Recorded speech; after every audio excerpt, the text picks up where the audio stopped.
Pride and Prejudice by Jane Austen, Chapter 32. Elizabeth was sitting by herself the next morning and writing to Jane, while Mrs. Collins and Maria were gone on business into the village, when she was startled by a ring at the door, the certain signal of a visitor. As she had heard no carriage, she thought it not unlikely to be Lady Catherine, and under that apprehension was putting away her half-finished letter, that she might escape all impertinent questions, when the door opened, and, to her very great surprise, Mr. Darcy, and Mr. Darcy only, entered the room. He seemed astonished too on finding her alone, and apologized for his intrusion by letting her know that he had understood all the ladies were to be within. They then sat down, and when her inquiries after Rosings were made, seemed in danger of sinking into total silence. It was absolutely necessary, therefore, to think of something, and in this emergence, recollecting when she had seen him last in Hertfordshire, and feeling curious to know what he would say on the subject of their hasty departure, she observed, "How very suddenly you all quitted Netherfield last November, Mr. Darcy. It must have been a most agreeable surprise to Mr. Bingley to see you all after him so soon, for if I recollect right, he went but the day before. He and his sisters were well, I hope, when you left London?" "Perfectly so, I thank you."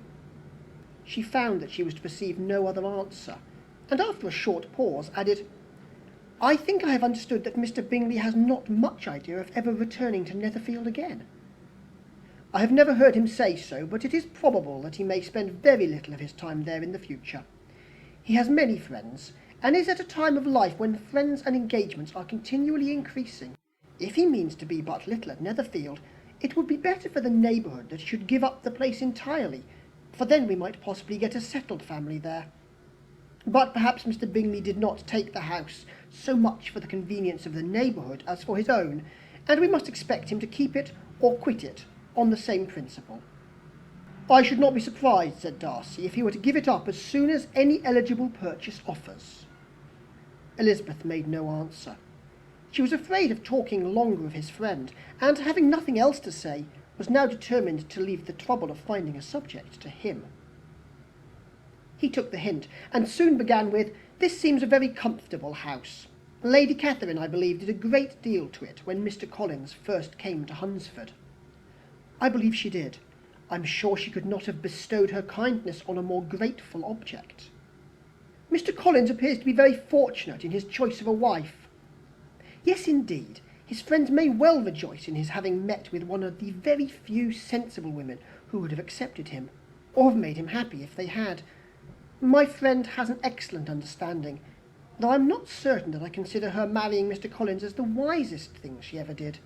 She seems perfectly happy, however, and in a prudential light it is certainly a very good match for her." "It must be very agreeable for her to be settled within so easy a distance of her own family and friends." "An easy distance, do you call it? It's nearly 50 miles. "And what is 50 miles of good road? Little more than half a day's journey. Yes, I call it a very easy distance." "I should never have considered the distance as one of the advantages of the match," cried Elizabeth. "I should never have said Mrs. Collins was settled near her family." "It is proof of your own attachment to Hertfordshire. Anything beyond the neighbourhood of Longbourn, I suppose, would appear far." As he spoke, there was a sort of smile which Elizabeth fancied she understood.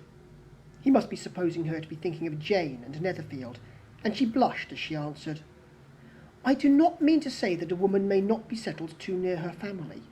The far and the near must be relative, and depend on many varying circumstances.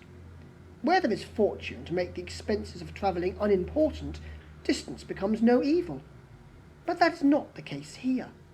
Mr. and Mrs. Collins have a comfortable income, but not such a one as will allow frequent journeys, and I am persuaded my friend would not call herself near her family under less than half the present distance." Mr. Darcy drew his chair a little towards her, and said, "You cannot have a right to such very strong local attachment. You cannot have always been at Longbourn." Elizabeth looked surprised.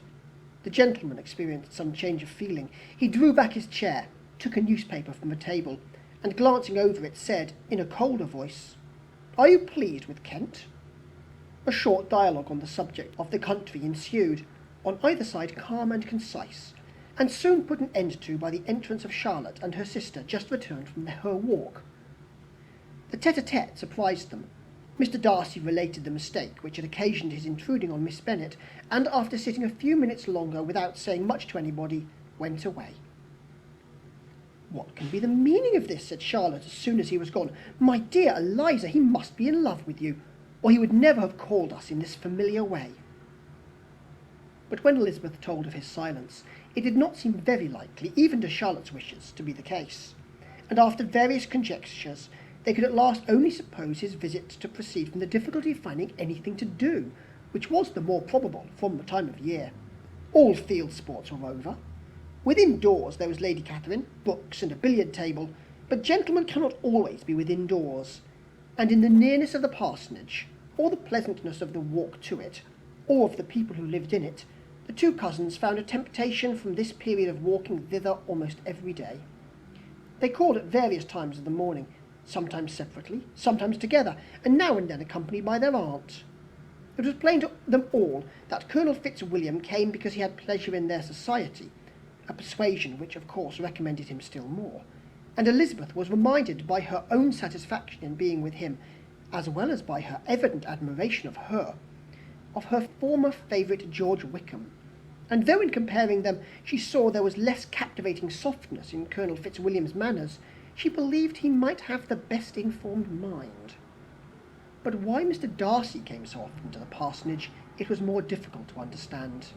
It could not be for society, as he frequently sat there 10 minutes together without opening his lips, and when he did speak, it seemed the effort of necessity rather than of choice, a sacrifice to propriety, not a pleasure to himself. He seldom appeared really animated. Mrs. Collins knew not what to make of him. Colonel Fitzwilliam's occasionally laughing at his stupidity proved that he was generally different, which her own knowledge of him could not have told her, and as she would like to have believed that this changed the effect of love, and the object of that love her friend Eliza, she set herself seriously to work to find it out. She watched him whenever they were at Rosings, and whenever he came to Hunsford, but without much success. He certainly looked at her friend a great deal, but the expression of that look was disputable. It was an earnest, steadfast gaze, but she often doubted whether there were much admiration in it, and sometimes it seemed nothing but absence of mind.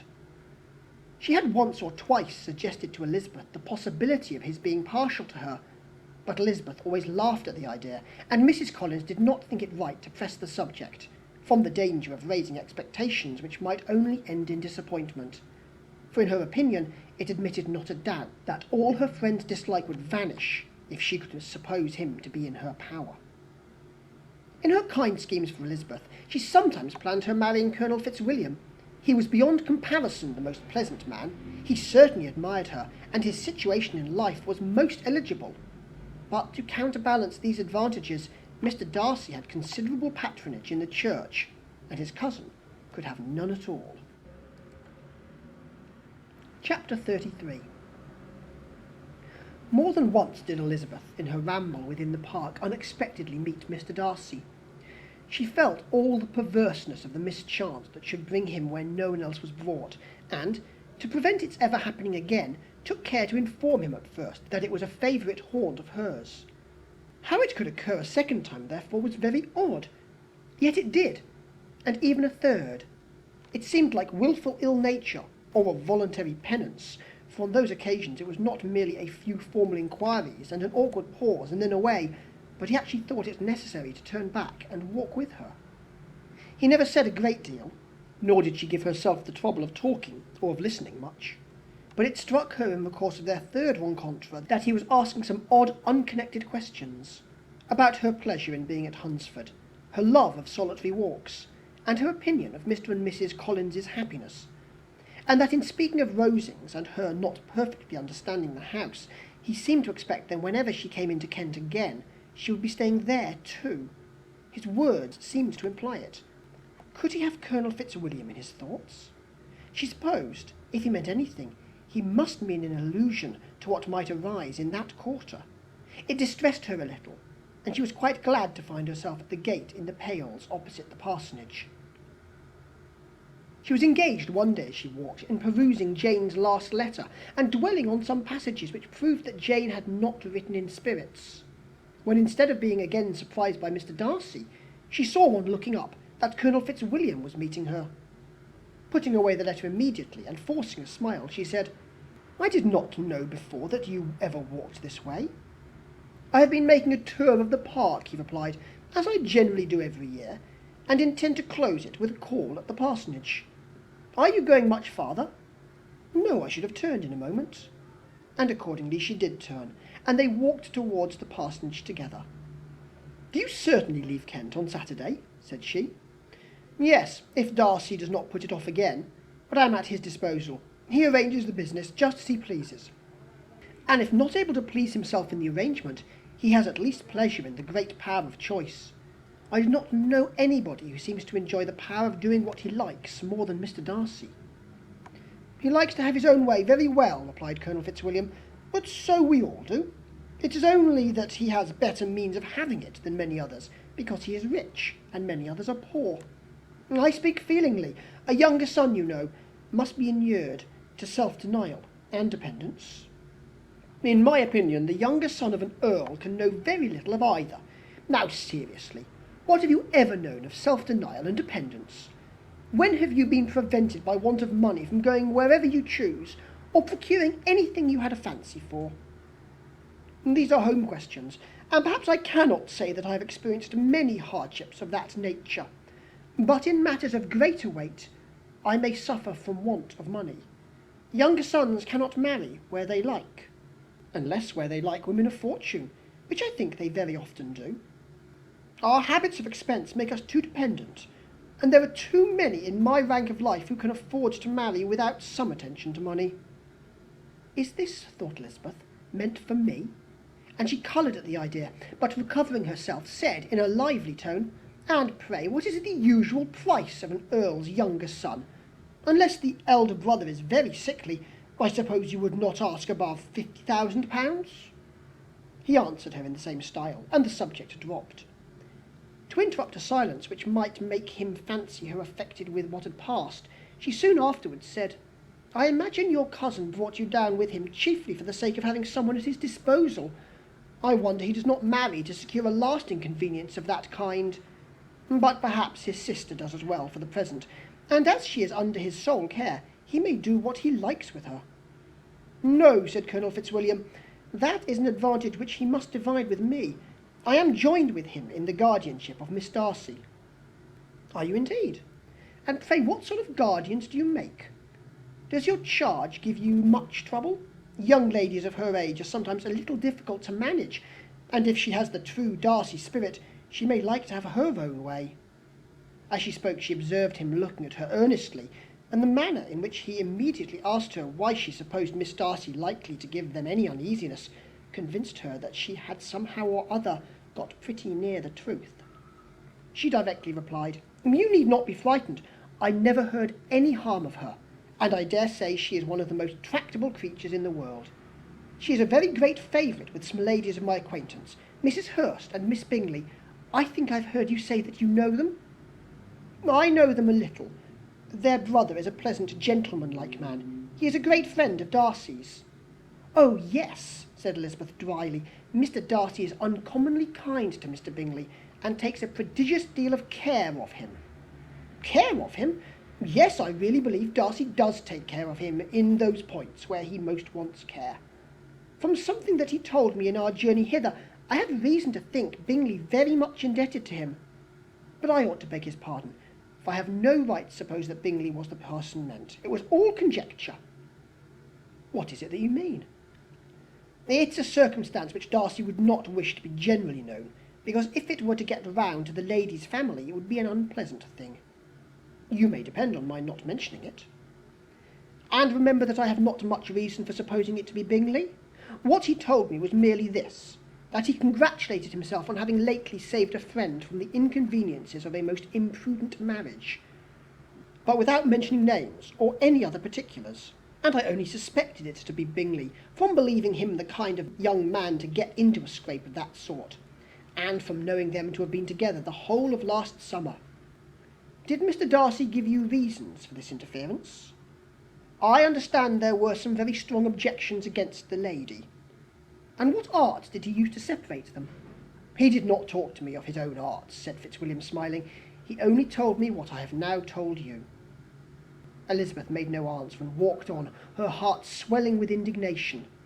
After watching her a little, Fitzwilliam asked her why she was so thoughtful. I am thinking of what you have been telling me, said she. Your cousin's conduct does not suit my feelings. Why was he to be the judge? You are rather disposed to call his interference officious? I do not see what right Mr. Darcy had to decide on the propriety of his friend's inclination, or why, upon his judgment alone, he was to determine and direct in what manner his friend was to be happy. But, she continued, recollecting herself, as we know none of the particulars, it is not fair to condemn him. It is not to be supposed that there was much affection in the case. That is not an unnatural surmise, said Fitzwilliam, but it is a lessening of the honour of my cousin's triumph, very sadly.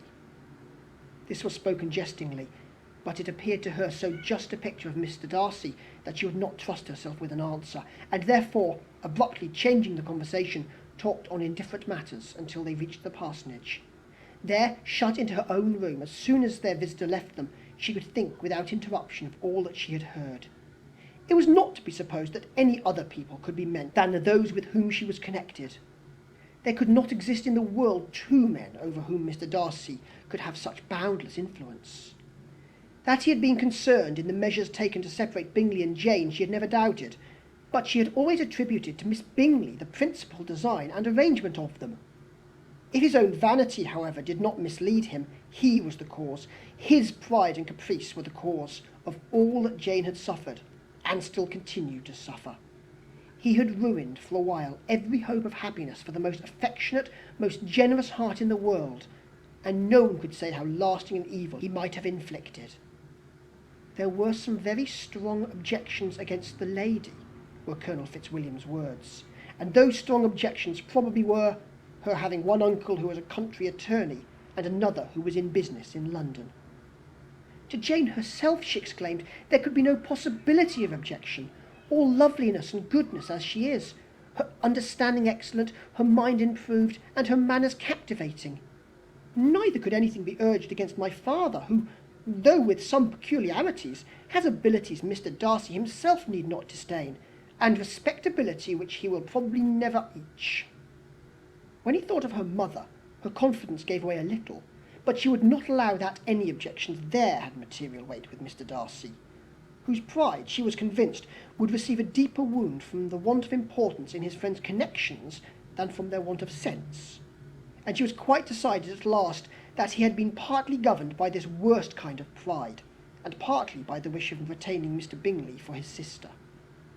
The agitation and tears which the subject occasioned brought on a headache, and it grew so much worse towards the evening that, added to her unwillingness to see Mr. Darcy, it determined her not to attend her cousins to Rosings, where they were engaged to drink tea.